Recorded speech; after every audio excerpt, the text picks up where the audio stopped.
It depends on your taste, really. Like, personally, I wouldn't go for it, but I have seen... And the culture behind gin is drastically increased over the years. The flavours are all different. That's really good. Exactly. You see what I mean? Oh, very nice. Like, that zesty, floral kind of flavour coming through. They're absolutely stunning, aren't they? The People's Channel. Hi there, I'm Michelle Dewberry, and I'm going to take a second to tell you all about my show, Dubes & Co. We start off with the issues of the day. We then bring in both sides of the arguments. We get rid of the disrespect. And then you throw me into the mix. And trust me, I'll tell it exactly how it is. And then, of course, the magic ingredient, you at home. We mix it all together, and what have we got? In my opinion, the best debate show in town. Monday to Friday, 6 till 7 on GB News, Britain's news channel.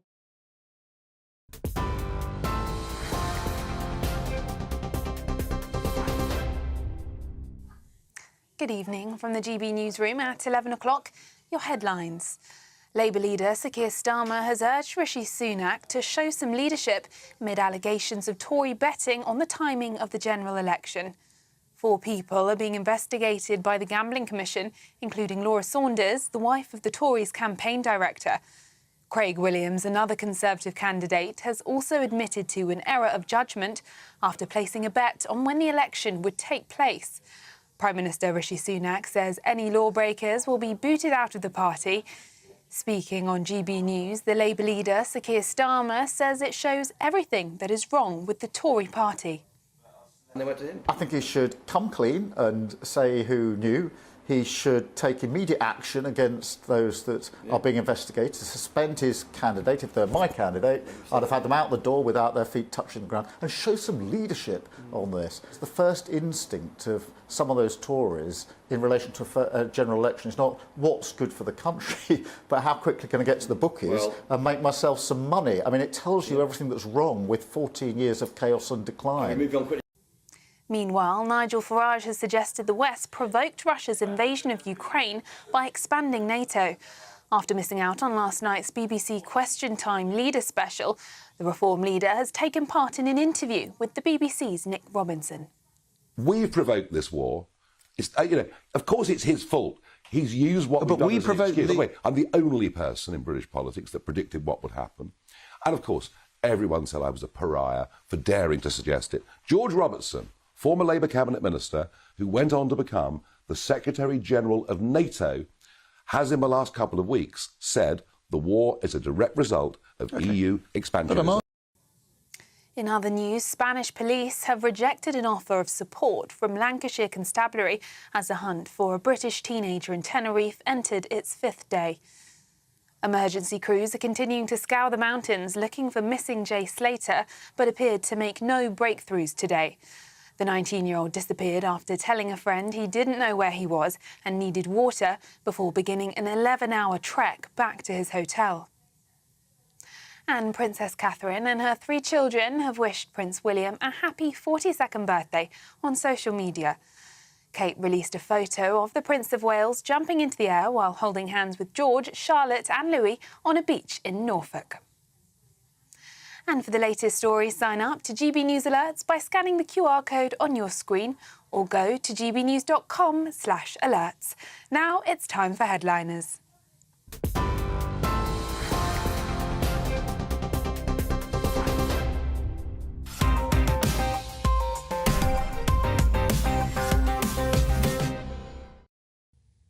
Hello and welcome to Headliners, your first look at Saturday's newspapers. I'm Stephen Allen and my panel of comedians this evening is the right-leaning internet content creator who's tired of this left-wing nonsense, Leo Kearse, and for balance, right-wing leaning internet content creator who's tired of this left-wing nonsense. It's Nick Dixon. How are you both doing? Good, thanks. Yeah. Good, loving life. I love change, so I'm enjoying being in this new studio. You deal with this very well, I have to say. I'm a conservative, so I like things all staying the same forever. Well, then bad news, because we're in a different space and we're not allowed out because of passes. Anyway, let's crack on. Let's take a first look at your Saturday's front pages. The Daily Mail goes with "The West provoked Putin." The Times has the headline, J.K. Rowling, Labour has turned its back on women. The Telegraph, Starmer will reverse Brexit, says Badnoch. The Guardian, 300 million NHS patient records stolen by Russian hackers. The Financial Times says rich foreigners turn away from UK, and the Daily Star, a safe bet. And those are your front pages.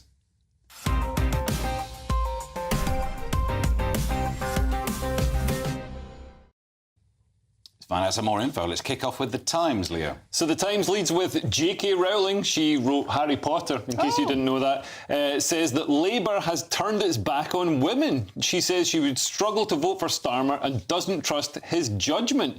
She says she'd struggle to vote for the party despite formerly being a member of the Labour Party because she doesn't trust Starmer's judgment and has a poor opinion of his character, which I think sums up everybody who's about to vote Labour, pretty much. But yeah, I mean, I think with this particular issue, J.K. Rowling is very worried about Starmer's attitude to trans women. Starmer himself has said he doesn't know if women have a penis or not, which, you know, is quite, you know, we're getting down to fundamental. He clarified by saying what? Yeah, he said that he agrees with Tony, because Tony Blair has now said that women don't have a penis, so now Keir can say they don't. Keir basically focus grouped it. He focus grouped it before and said, you know, I think most people think that women have got penises now. And then he saw that that wasn't a popular opinion, so he focus grouped it again and decided that women don't have penises. But really, you want a leader who knows if women have got penises or not.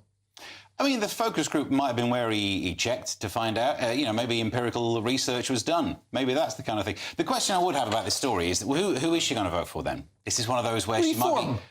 Reform, obviously, vote for reform. Everyone's going to vote reform. Yeah, well, I think she should vote for reform. I think a lot of people in 10 years' time will be like, why didn't I vote for reform? Because they're called reform. Yeah,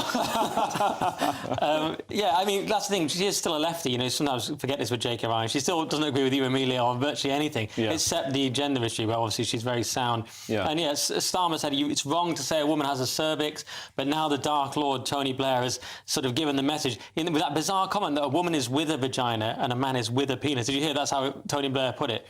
So now Starmer can say it. So it can include one in a jar. Yeah, you can just be carrying one. But he clarified it on the BBC, very long, boring BBC show, where he put it back to Sunak's joke about Brianna, and said he was like distasteful about Brianna's eyes. He kind of pivoted away. But the fact is, as Rowling's pointing out, they're still not supportive of Rosie Duffield, and they're still very dodgy on this issue, fundamentally. Right, let's have a look at the Daily Mail, Nick. What's their front page? Yeah, they've got Farage. The West provoked Putin. So apparently there's fury as reform leader, as Leo would say. It suggests NATO was to blame for invasion. So this was a BBC Panorama interview, and everyone's going mental because Farage says something that's actually fairly straight. It's not that controversial. People like Peter Hitchens have said it. He's saying that we expanded eastwards further than agreed, which many people think, you know, expansion of NATO and so on.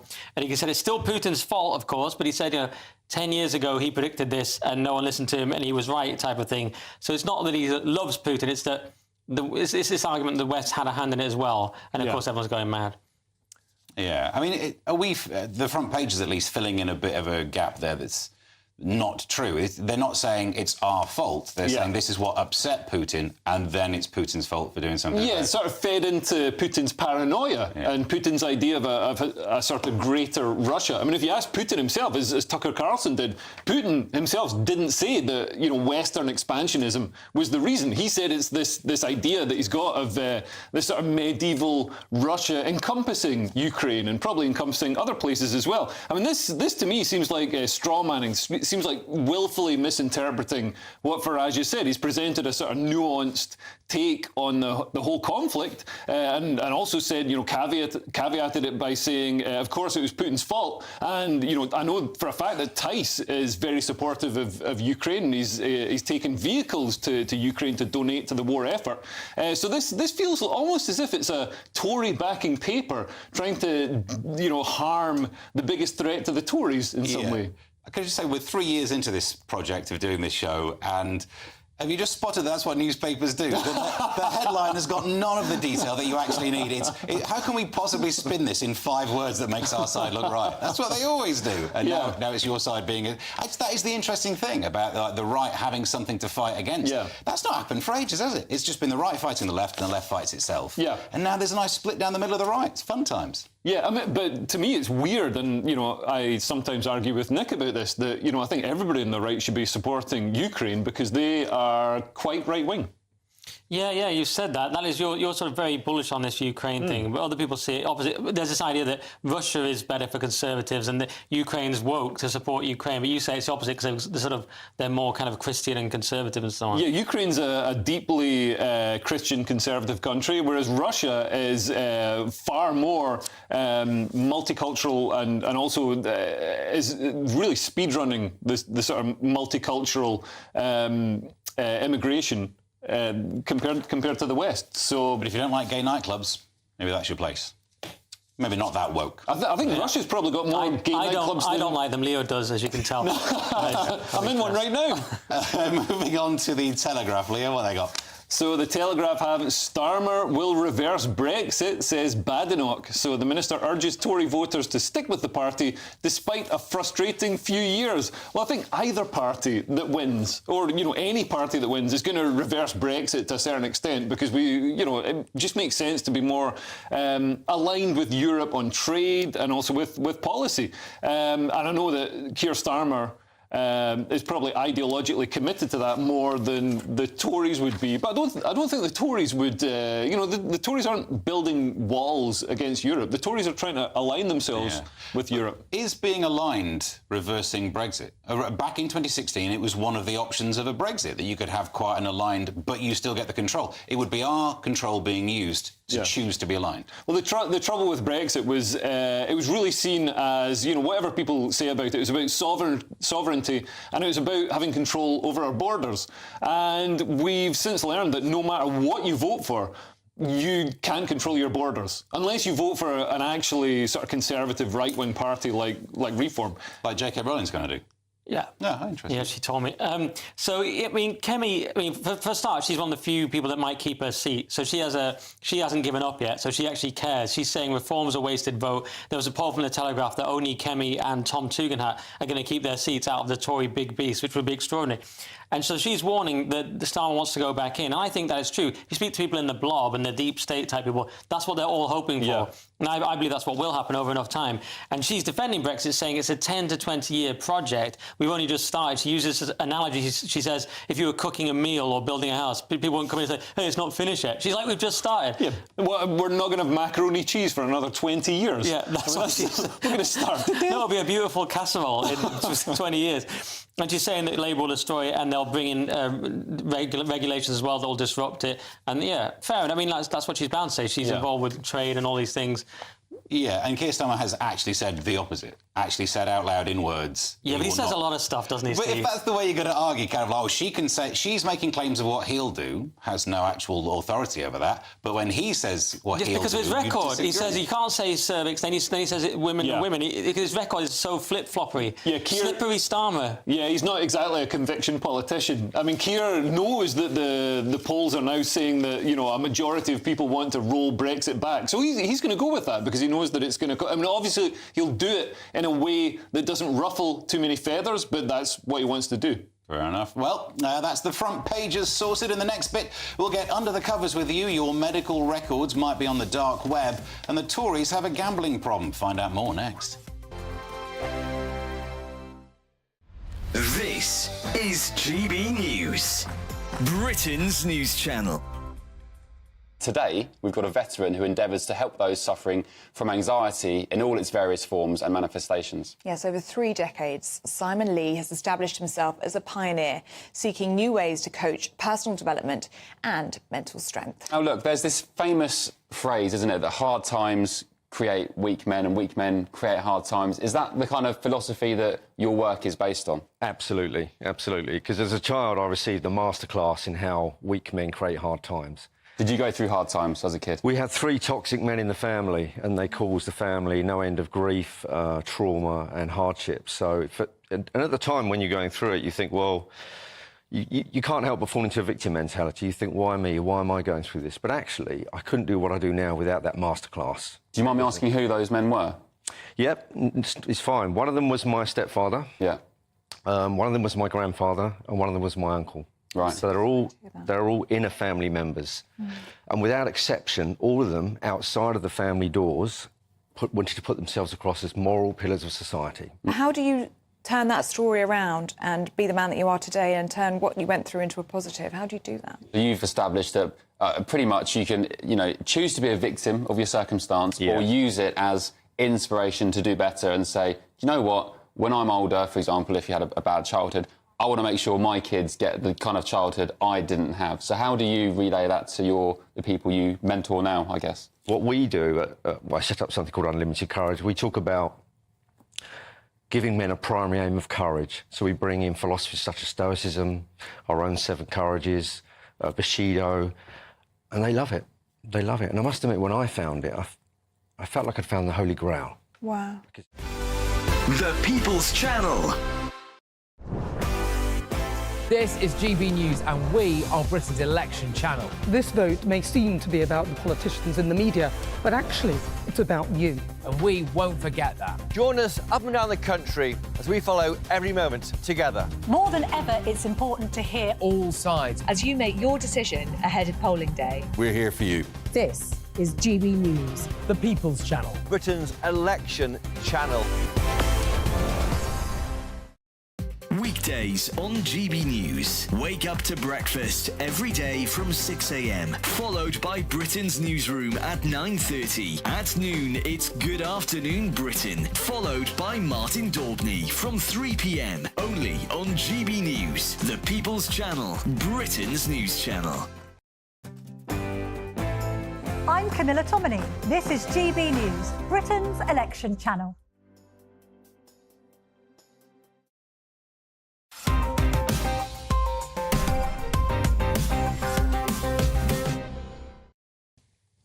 Welcome back to Headliners. I'm Stephen Allen here with Leo Kearse and Nick Dixon. And to The Guardian, Leo. Hacked blood test results were released online, so now everyone knows I don't have syphilis. That's my reputation ruined.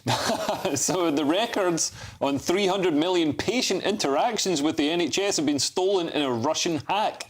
So 300 million patient interactions might not mean 300 million patients' details have been stolen, but they're saying it includes the results of blood tests for HIV and cancer. So, quite personal stuff.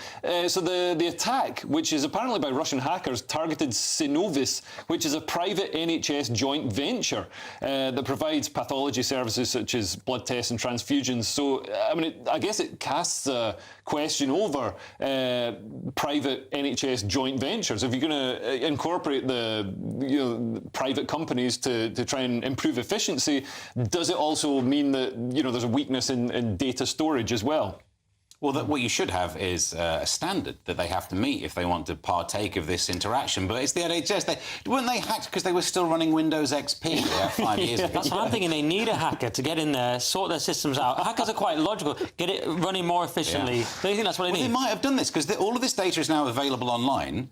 And it was encrypted by the hackers. So all you need to do is wipe your hard drives and install the stuff you can just get off the dark web. When you say the stuff you can just get off the dark web, Steve, I don't know as much about that as you. Tor browser, next thing you're on the dark web, you're ordering a hit, but you know what, you feel better about it afterwards. This is the last person who said this to me was Tom Binns.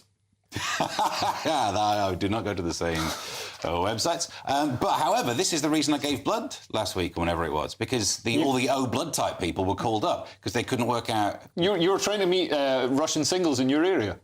Look, I clicked on the thing, and next thing you know, I lose a pint of blood and 1 kidney. I don't really talk about that quite a lot. Does this worry? Well, everything.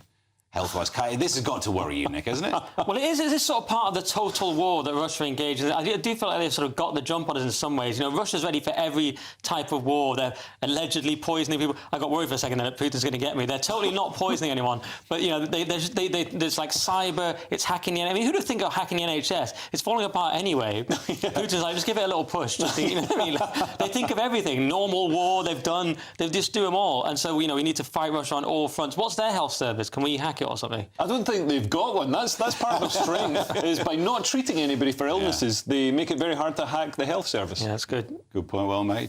Nick, the I paper. The Tories are getting tough with their national service plans. Young people would be getting worried if it weren't for, the obvious. Yeah, this is shocking. Teens who refuse national service could get driving licence points under Tory plans. Anyone who watched who was sort of bored enough to sit through the Question Time special last night, tragically I was, because I felt responsible, as this is kind of my job. Yeah. Sunak talked about this bizarre national service policy, and he said, well, you'll have a set of sanctions and incentives, and we'll look at the models that are existing around Europe to get the appropriate mix of those. There's all sorts of things that people do across Europe, whether that's looking at driving licenses or other access to finance. And that was a kind of scary line. Like, well, you're going to freeze bank accounts like there's a truckers protest in Canada if they don't want to go to war or something. So it's obviously... Now, he just said, and a spokesman has said, no, he was just talking about examples, stuff they do in Latvia. He's not literally saying we'll do it, but he did say it on the BBC, so people are worried. And it's a terrible policy because it's another attack on young people, and it's already perceived that the Tories only care about triple lock pensions, quadruple lock, etc. And Kwasi Kwarteng on this channel tried to defend it today, saying, it's about bringing people together because we're not cohesive as a society anymore. It's like, well, whose fault is that? Do you think part of it is because of the massive numbers of immigration under the Tories, and other things we could do, like just stop the education system being, all about indoctrination, about hating the country? I don't think national service is going to solve that problem. It's certainly going to, and certainly with the extra worry about getting points on your driving licence, utterly insane. It's a great way to lose more votes. There was a story about 3 weeks ago that the average price of newly passed 17-year-old drivers trying to insure a car is $3,000. So they ain't driving. Yeah. So why not punish them by putting stamps on something that they ain't going to use? Yeah, absolutely. Toothless. And I do think that national service could be a good idea because obviously we're going to need an army at some point soon to fight a big war with Russia. But to put points on driving licences, I think Sunak basically pulled this out of the air on the spot, and now it's been turned into a news story. But I think it's kind of it's not part of official Tory policy. It's just something he said when he was spitballing. The fact that you've got David Davis, not that one, but the Welsh one, actually saying this will not happen, this is not a policy. But the headline, even though the journalist who wrote it knows that, because they typed that up lower down, but the headline still does exactly what you're saying. If you can boil it down to a false headline that scares people, that's what they do. Just for the record, before people tweet me, I'm not necessarily against national service either in general. If we had a kind of generally conservative country, no divorce, death penalty, I'd be like, whatever, if we had like an actual... I don't mind a bit of authoritarianism. If we had an actual divorce, if I were willing to take 3 points. I mean, if we had a kind of I'd get rid of no-fault divorce and things like that. I'd make it harder. I'm just saying, if we had an actual... You've got to fight at the front line and lose a limb if you want to get divorced. I'm just saying, if we had an actual conservative country, a proper conservative government, bringing in things like that, but it's the way they're done, and as a last-minute vote winner, it just seems mental. I just think national service would have done me a world of good when I was younger, because I would have become right-wing much sooner. Good point.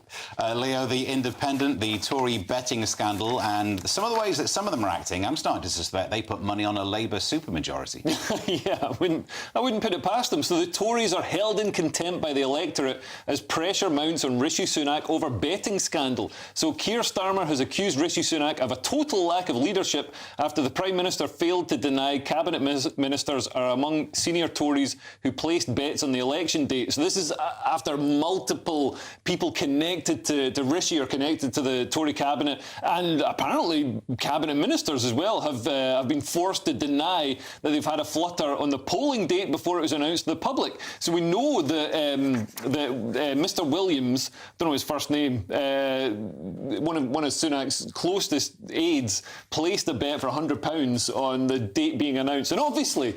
Well, I mean, it's an ongoing investigation, so I don't want to say obviously, but, it's a very interesting coincidence. You just need to know how many people close to him were putting money on wrong dates. Yeah. And if that's not happened, there's some big questions in there. And obviously, betting companies have got systems to flag up when, there's unusual bets or whatever. They say, like, wait a minute, why are all these people connected to Rishi Sunak putting these bets on? But, I mean, if you think this is bad, wait until you find out about PPE contracts. That's really going to blow your mind. Yeah, it's Craig Williams, by the way, just for the record. But I mean, it probably just seemed like a bit of fun. You're falling apart in the campaign, like, let's have a bet on the election. Then they didn't think about the obvious implications of it. As you say, they're probably all betting that Rishi was going to lose. The only thing is, it gives Starmer an open goal. He's like, I would have suspended them, but because the one thing we know that Starmer does is purge his party. We don't know anything else about him, really. We don't know what he's going to do. But one thing we do know is he gets rid of you if you don't fit with the Starmer programme. So I do believe that he would have suspended them. Nick, the Express, reform has overtaken the Conservatives again. Credit where it's due, though, to the Tories. They made most of that happen. Yes, it is. So it's Nigel Farage's Reform UK is now ahead of Rishi Sunak's Tories in bombshell new poll. And there's already been a few bombshell polls, but this comes from Whitestone Insight, who say that Reform are up to 20% and the Tories are on 19%. So Labour's fallen to 39, Lib Dems 12. This one still gives the Tories as they still are the opposition in this poll because they have 67 seats in this, whereas Lib Dems have 61. Reform only gets 6 in this projection, which just shows you how mad our system is once again. Even if they beat the Tories on percentage, they only get 6 seats in this poll. So, yeah, but we saw a poll the other day from Matt Goodwin's company as well that the Tories were down and Reform were up to 24%. So it is happening. The Farage effect, the meme magic, the unstoppable, the brilliant campaign videos with his dog in the country, all so perfect. And it's having a massive impact and they're doing better than anyone thought possible. Yeah. It is a bit funny as well that for years people who've, like the Conservatives, have said, we don't want to get rid of the first past. But no. Like when 47% of the vote share gave them an 80-seat majority. No, first past the post. Perfectly good system. But now Reform aren't going to perform as well as they would if we had proportional representation. All of a sudden, first past the post is the big problem. Yeah, and also I don't understand how Reform can be polled at 20%. That's a percentage point ahead of the Conservatives, but get 6 seats, while the Conservatives get 67 seats. How does that... It's the distribution, yeah. Yeah, but even so, it doesn't make mathematical sense to me. Like the SNP nationally wouldn't poll incredibly well, but get the seats because they're all focused in Scotland. Yeah, but... Even and the Tories, there are certain geographical areas where, down in the south, you get a big concentration of Tory voters. Right. If you could get all the Reform ones into a handful of seats, they'd win the seats. So are they getting, like, a lot in a lot of different places? They're too widely popular. This is the problem. You want to do well in a tiny little area and just hammer that area. Lib Dems do it as well. But are we getting close to an inflection point where, another couple of percent and Reform could just tip the balance and then get, 200 seats? There is a point where I don't know what the actual number is, but there is obviously a point where that happens, yeah. And it will happen. It is inevitable. At the moment, it's just in the cutting in half the Conservative vote, which just leaves the tallest bar graph is the Labour one. Unless you get something else whittling away at the Labour one, Reform aren't going to, they can get into second place, I suppose. It's mental. Yeah. Fascinating, all this psephology and all that rubbish like that, isn't it? Loving it. Leo, the I paper looks like the only way that migrants are going to go to Rwanda could be via tectonic plate shift. Yeah.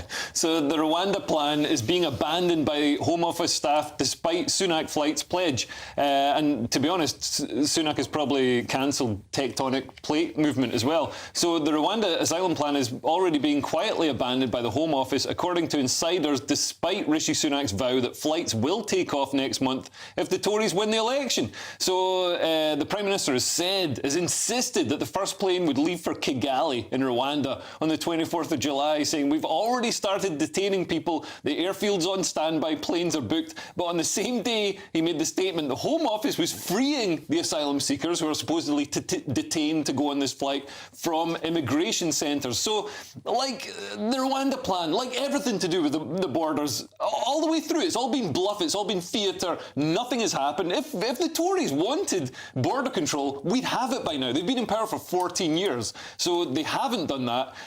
Labour obviously definitely won't. So, yeah, basically get used to being replaced is all I can say to British people. Yeah, I'm not even sure if it's up to the Tories, it's up to the deep state, isn't it? I mean, if the civil service don't want it, what can you do? And we know the culture of the Home Office from that report by Steve Edgington that they think Farage should be arrested, some of them. So that's what goes on at the Home Office. So it's hardly any surprise they don't want to implement Rishi Sunak's policy that they basically don't like. And they know Starmer's coming in soon. So, like, why even bother setting it up? So what's going to happen is Rishi's going to lose and no flight's ever going to take off. Yeah. After all this, after it being his flagship policy. It was the trigonometry interview with Liz Truss, though, where they pushed her about what is it the deep state does? Because she was saying, the deep state will thwart you, I was thwarted, they will thwart you. And they pushed her on what do they do? And she said, well, they drag their heels a bit. And that's the only thing she could come up with, is that they are slower at getting stuff well, than she wasn't there that long, Steve. They would have probably dragged their heels a lot if she was there a bit longer. I mean, it would have got really bad. Barely dragging your heels for 49 days. Well, I mean, you can sort of understand the civil service being that sort of that weight that stops the government moving, too far either side, that keeps the boat on an even keel. But really, I mean, a bit of too much leeway there. Like the issue is, one of the issues is, as long as you keep having migration, you never have to take the slap in the face of a recession. Yeah. You increase GDP and you go, oh, look, we're really great with the economics. Sorry, we've not sorted out this migration issue. So they're willfully doing it, aren't they? Yeah, no, I agree with that. They definitely deserve some blame for that as well, yeah, definitely. Yeah. I just know that the Rwanda policy was very unpopular And anyway, get ready for just endless Labour government with the Home Office on board and just quangocracy. Get used to Britain being just a banal economic platform. It's not a country anymore. It's just anybody can come here. You will own nothing. There will be no. Your entire culture and history will be erased. And if you complain about it, you'll be called a massive racist. Yeah, you'll own nothing and you'll be unhappy. Well, keeping it light, loving it. We're at the halfway point, so it's quicker to plough on than to go back. In the next section, Farage is standing up for men, and gays for Gaza or Gaza. Either way, it'll be a good news story. Find out next. Good evening. Welcome to your latest GB News weather update from the Met Office. This weekend will be a little bit cloudier than the week has been, but it's still going to be warm. But next week will be even warmer. For the time being, though, we've got a few weather fronts still moving in from the west. That's going to introduce quite a lot of cloud from western areas, but also some rain through this evening for parts of Wales, northwestern England, much of Scotland, down into the southwest as well through this evening. And that's going to push eastwards through the night, introducing more cloud to central and eastern areas by tomorrow morning. Now, behind that, it does turn much clearer across parts of Northern Ireland and Scotland. We could see temperatures as low as 5 degrees for Northern Ireland, but for many of us, another fairly mild start to the day. However, sunshine is going to be slightly more limited very first thing tomorrow, but for much of Scotland, it should be a fairly bright start to the day. They will likely see a bit more cloud across eastern areas of Scotland, perhaps into the far northwest as well. A risk of the odd shower, but for many areas, Northern Ireland and Scotland, a bright start to the day. Elsewhere, across parts of northeast England, a cloudy start to the day. Some drizzly rain as well across eastern areas of England, but for much of Wales and the southwest, still fairly bright. And that sunshine will become a bit more widespread throughout Saturday. The cloud's going to break up and lift up, and that will allow a few showers to break out here and there across eastern areas of England. But I think most of us should stay dry through the day on Saturday. And in that sunshine, still feeling fairly warm. We've got very high UV levels and very high pollen levels. Temperatures climbing towards 24 degrees across the southeast, but widely into the low 20s. Another warm day to come on Sunday. There is more cloud arriving from the west through the day, though, so it will likely be another cloudy start, this time across Wales, northwestern England and into the southwest. But once again, it will brighten up as the day goes on. And in that sunshine, it will feel very warm, turning even warmer, though, Monday and into Tuesday as temperatures climb to the mid to high 20s. Join me, Nana Akwe, for an informative, interactive news programme with a difference. It's fun. It's true. You're not wrong. No one will be cancelled. Lovely. Join me from 3 p.m. every weekend, only on GB News, Britain's news channel. If you want your news to be straight talking... This is a nightmare for the Conservatives again. Down to earth. It's not just Nottingham where this is happening, is it? And most importantly, honest. Hard-working, middle-class taxpayers, they'll get the book thrown at them. Then catch me, Martin Daubney, Monday to Friday, 3 till 6 p.m. on GB News, Britain's news channel. I'm Christopher Hope. From pop stars to politicians, I'll interview anybody in a pub who's got a political opinion. Join me every Friday on Spotify, Apple Podcasts, YouTube or gbnews.com, or wherever you get your podcasts. GB News, Britain's election channel.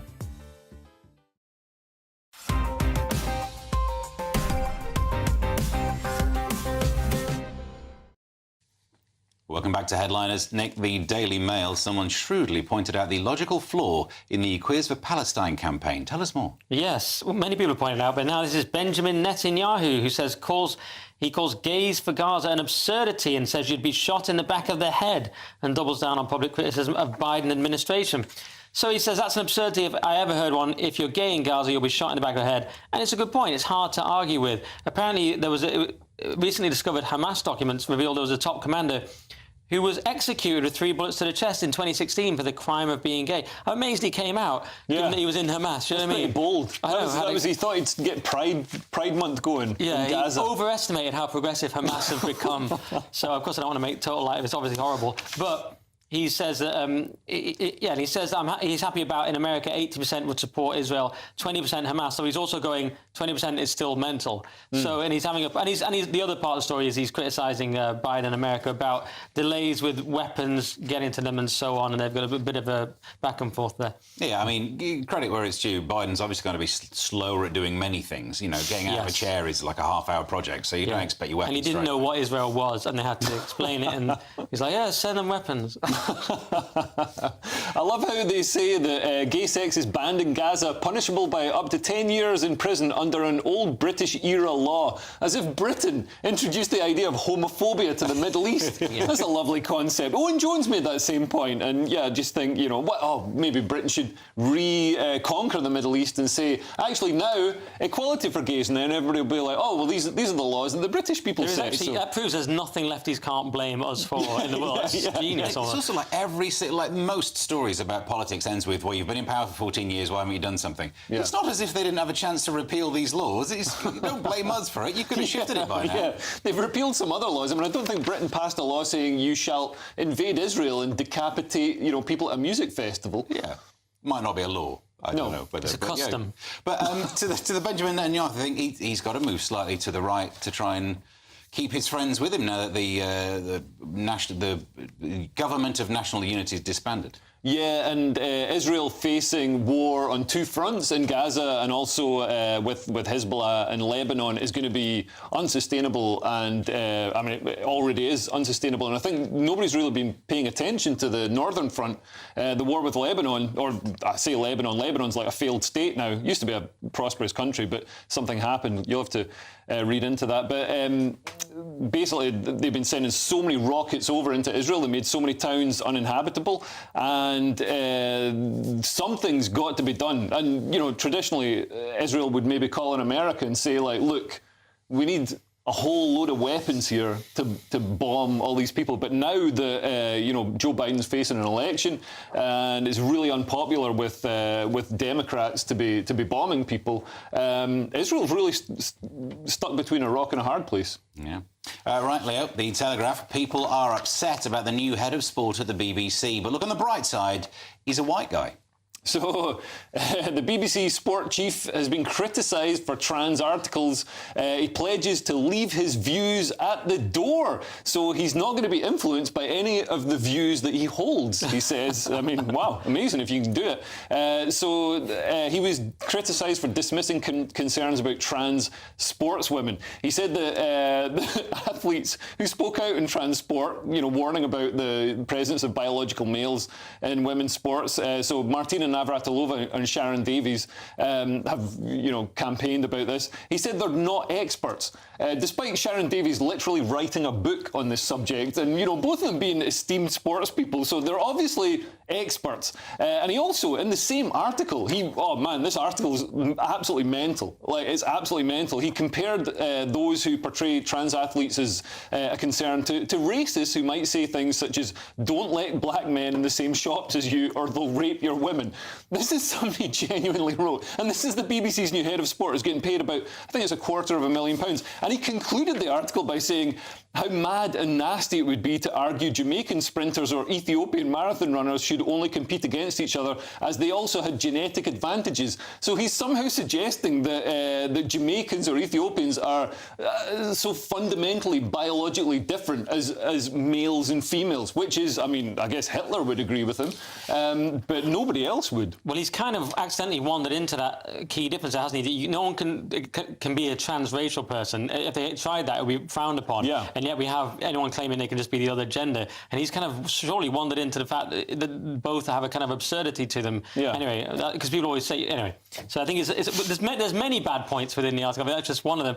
And the fact, I notice his tweets are now unprotected. So I don't want him to get piled on, but I do think it's a bit, if you are going to be BBC head of sport, if these are your views, very concerning, let's just say. Yeah. But he said he's not going to listen to his own views. Oh, yes. Like in that Spider-Man film when Green Goblin starts talking to himself in the mirror, but he's just going to ignore it. Yeah. So that's, that's the thing. Nick, the Independent, is Nigel Farage an Andrew Tate fan? If so, I bet that means that OnlyFan model regrets upsetting him because could have got to work. Yeah, so Farage condemned for saying influencer Andrew Tate is an important voice for emasculated men. And this rang a bell, so I thought, where have I heard this? Well, it was on the Strike It Big podcast in February. So...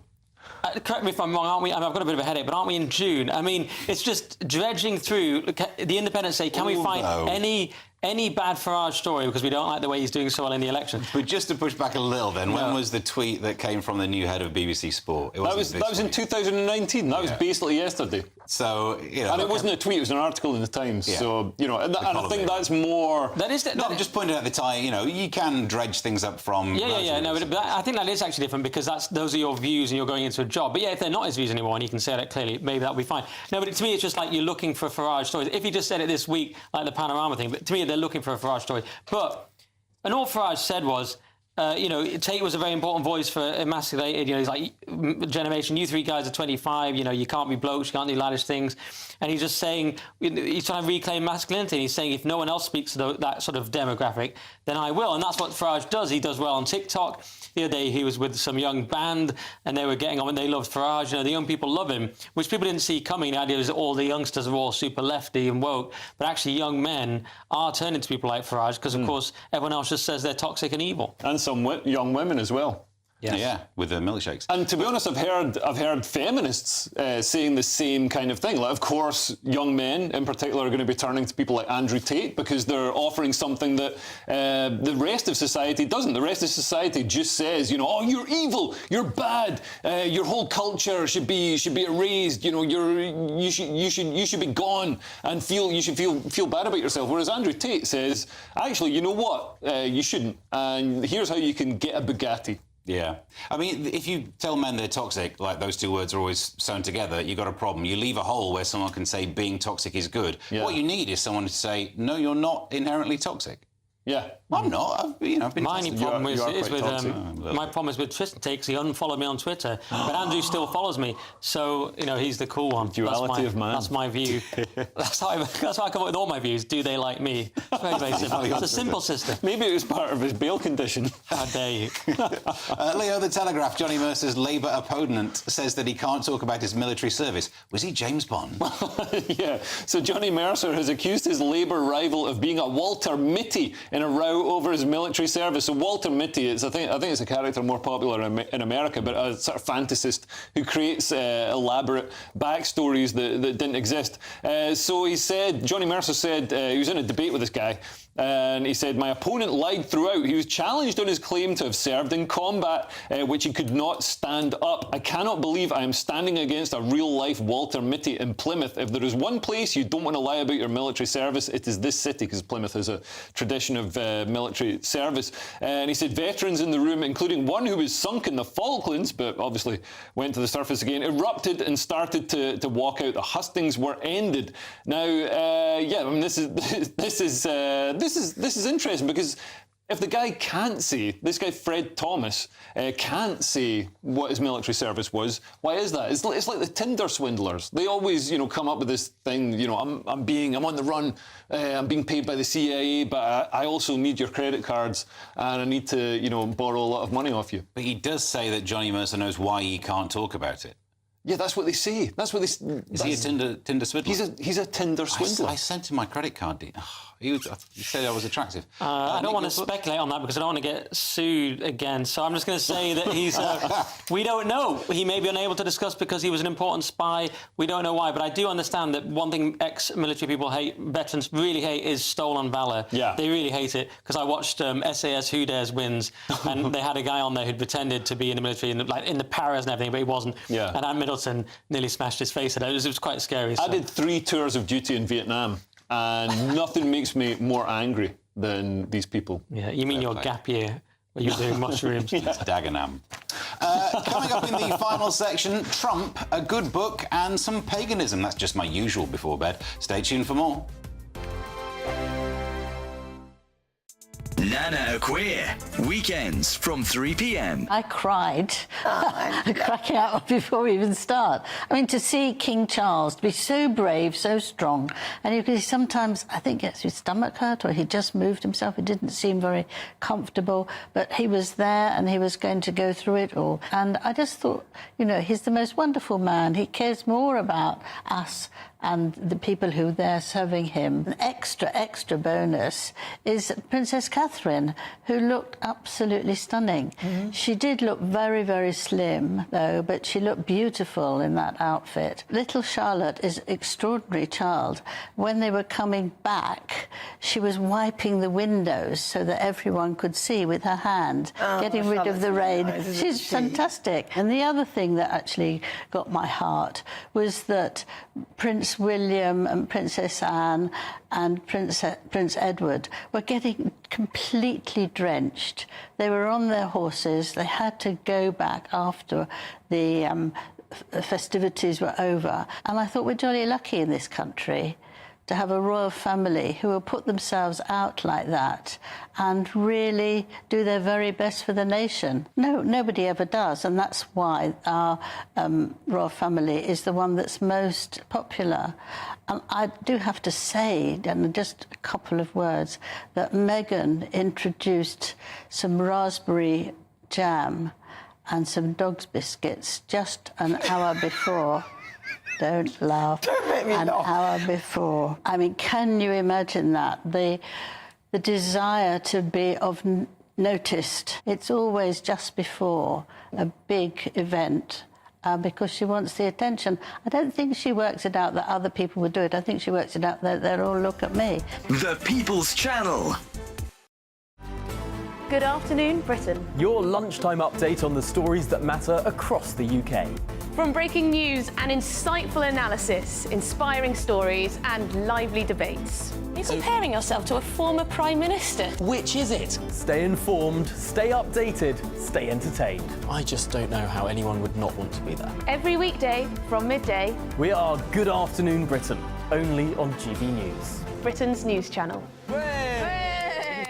GB News is Britain's election channel. And when the big stories break, we're tackling them on Britain's newsroom. When we disagree, and we disagree a lot, it's even livelier than normal. We don't disagree that much. We do. His comedy, though, is revolting. I knew her, unlike you. That explains Beverly Turner's temperament. It's a bit frosty in here, isn't it? He'll have one of me one day. For dartball practice. Britain's newsroom on GB News. Weekdays, 9:30 a.m. GB News, the People's Channel, Britain's news channel.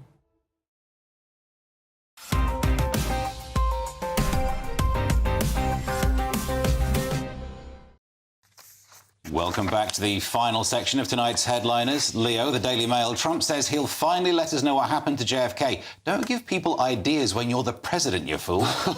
So Trump promises to release all the JFK files and reveals who he thinks was probably behind the assassination cover-up. The word probably is doing a lot of heavy lifting in that sentence. But yeah, so Trump was asked by co-host Chama I shouldn't have started that.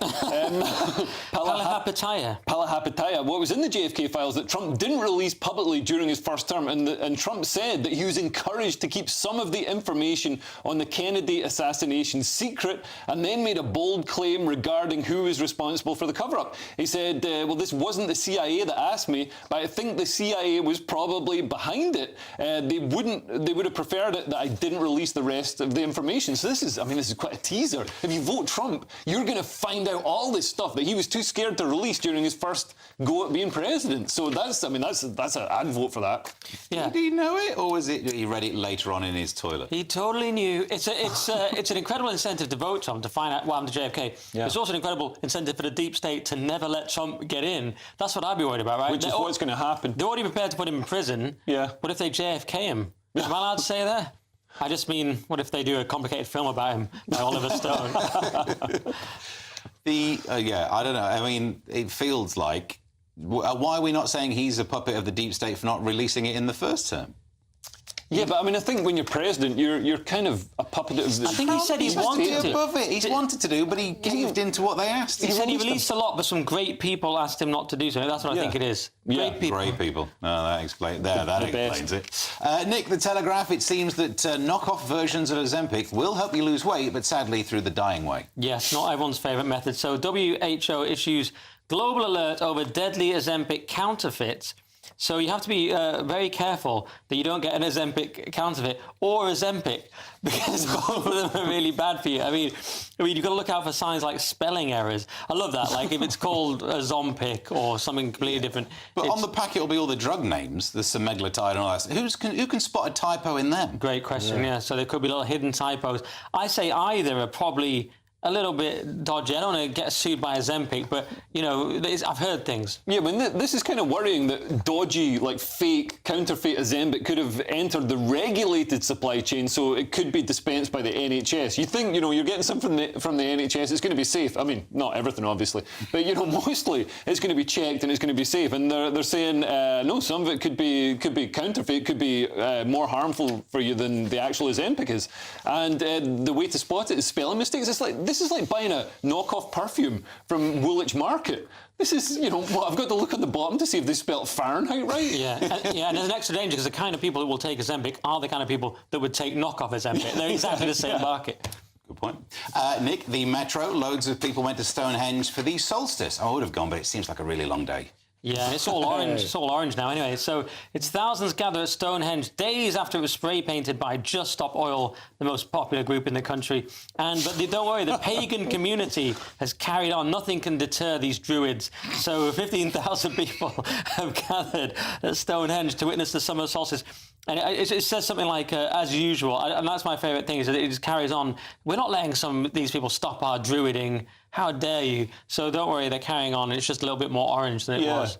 I just love that Just Stop Oil were actually chastised by Stonehenge. The official Twitter or X account for Stonehenge was like, because they said, oh, we checked, this cornstarch is perfectly safe. Like, for a start, I've got cornstarch in my cupboard. It's white. This stuff's orange. So what have you put in it to make it not cornstarch? And secondly, apparently Stonehenge is a protected site, is an ecologically unique site with over 80 rare lichens, species of lichens on it. So, you know, for Just Stop Oil to blithely chuck their orange chemicals all over it is disgusting. And also, it's, you know, Stonehenge is like, if you're going to talk about British culture and history, Stonehenge is the ultimate symbol of that. So for them to do this, oh my God, I hope the Druids bring back human sacrifices. But they hate Britain, but you're right, with the lichens community, they kind of really got their own demographic there, didn't they? It's not too far away, it's a couple of miles away, there's a Woodhenge down from Stonehenge, and you should go there. It's the worst place I've ever seen. Really? Because the wood's rotten, so they had to put concrete posts in, so it's not even a Woodhenge anymore. Right. And when I turn up there are 2 parking spaces. It tells you exactly how good it's going to be, doesn't it? That's all you need.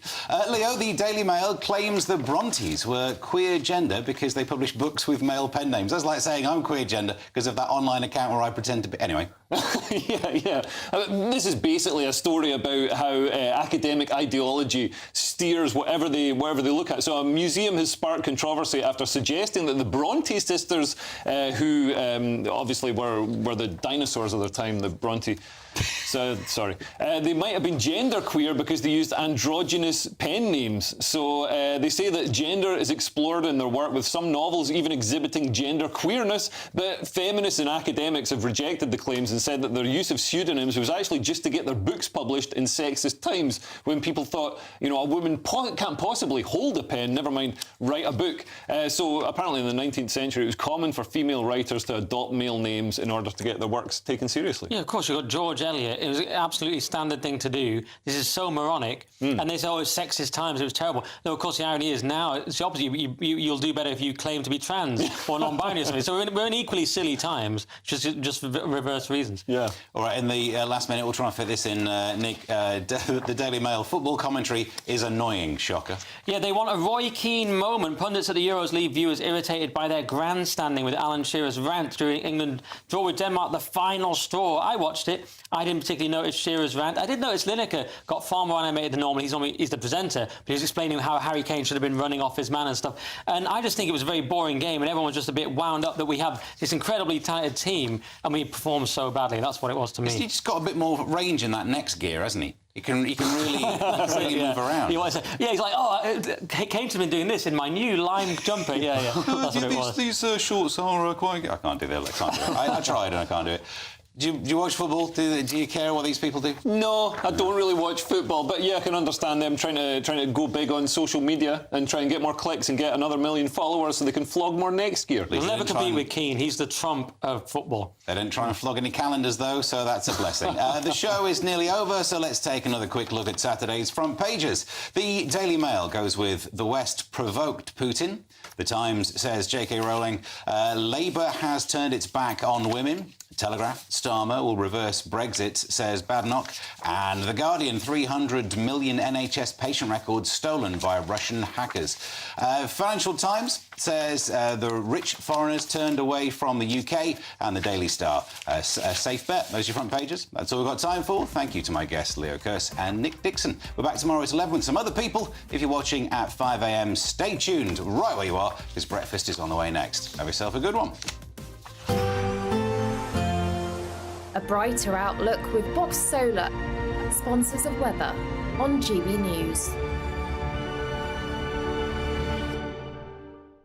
Good evening. Welcome to your latest GB News and weather update from the Met Office. This weekend will be a little bit cloudier than the week has been, but it's still going to be warm. But next week will be even warmer. For the time being, though, we've got a few weather fronts still moving in from the west. That's going to introduce quite a lot of cloud from western areas, but also some rain through this evening for parts of Wales, northwestern England, much of Scotland, down into the southwest as well through this evening. And that's going to push eastwards through the night, introducing more cloud to central and eastern areas by tomorrow morning. Now, behind that, it does turn much clearer across parts of Northern Ireland and Scotland. We could see temperatures as low as 5 degrees for Northern Ireland, but for many of us, another fairly mild start to the day. However, sunshine is going to be slightly more limited very first thing tomorrow, but for much of Scotland, it should be a fairly bright start to the day. They will likely see a bit more cloud across eastern areas of Scotland, perhaps into the far northwest as well. A risk of the odd shower, but for many areas of Northern Ireland and Scotland, a bright start to the day. Elsewhere, across parts of northeast England, a cloudy start to the day. Some drizzly rain as well across eastern areas of England, but for much of Wales and the southwest, still fairly bright. And that sunshine will become a bit more widespread throughout Saturday. The cloud's going to break up and lift up, and that will allow a few showers to break out here and there across eastern areas of England. But I think most of us should stay dry through the day on Saturday. And in that sunshine, still feeling fairly warm. We've got very high UV levels and very high pollen levels. Temperatures climbing towards 24 degrees across the southeast, but widely into the low 20s. Another warm day to come on Sunday. There is more cloud arriving from the west through the day, though, so it will likely be another cloudy start, this time across Wales, northwestern England and into the southwest. But once again, it will brighten up as the day goes on. And in that sunshine, it will feel very warm, turning even warmer, though, Monday and into Tuesday as temperatures climb to the mid to high 20s. That warm feeling inside from Boxed Boilers, sponsors of weather on GB News.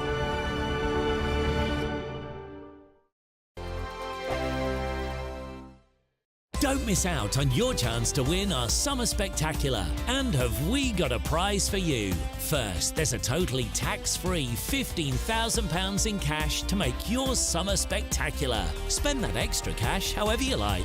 You'll also win a brand new iPhone, Apple AirPods, and if that wasn't enough, a £500 voucher to spend at your favourite UK attraction, so you can enjoy amazing days out this year. For another chance to win the iPhone, treats, and £15,000 cash, text prize to 63232. Text costs £2 plus one standard network rate message. You can also enter online at gbnews.com/win. Entries cost £2, or post your name and number to GB06 PO Box 8690 Derby DE1 9TT. UK only. Entrance must be 18 or over. Lines close at 5 p.m. on the 28th of June. Please check the closing time if listening or watching on demand. Good luck. This is GB News, Britain's news channel. Almost half of those seeking to have an affair are happier with their job than with their primary relationship. But what exactly does a cheater do for a living? Well, medical assistants and nurses, surprisingly, top the lists of professions for female cheaters, and it's jobs in IT or tech for male cheaters, which I think is less of a surprise. No.